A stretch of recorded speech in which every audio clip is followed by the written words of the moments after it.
कल रात को जो है वो एक बड़ी खबर ARY ने ब्रेक की है।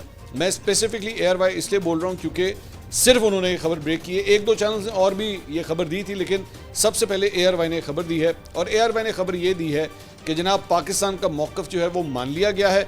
और जो रेफरी है एंडी पाइक्रॉफ्ट, जिसके ऊपर फड्डा पड़ा हुआ था, पाकिस्तान ने कहा था कि जनाब अगर ये खेलेगा, अगर आप इसको मैच रेफरी रखेंगे तो हम पाकिस्तान जो है वो अपने मैचेस नहीं खेलेगा। तो ARY ये कह रहा है कि जनाब पाकिस्तान का मौक़िफ़ मान लिया गया है और अब एंडी पाइक्रॉफ्ट जो है वो रेफरी के फ़राइज़ सरअंजाम नहीं देंगे पाकिस्तान के हवाले से। पाकिस्तान का मैच आज UAE के साथ होने जा रहा है, बड़ा इंपॉर्टेंट मैच है। तो इसी के ऊपर जो है वो मामला फंसा हुआ था कि शायद ये इशू रिजॉल्व नहीं हो रहा, लेकिन ARY ने कहा है कि जनाब ये मामला रिजॉल्व हो चुका है और पाकिस्तान का मौक़िफ़ जो है वो तस्लीम कर दिया गया है।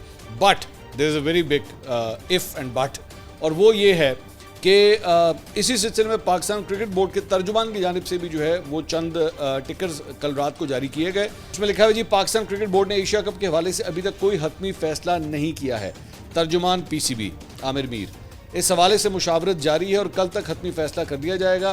फैसला पाकिस्तान के मफाद को मद्देनजर रख के किया जाएगा, ये तर्जुमान PCB ने कहा है।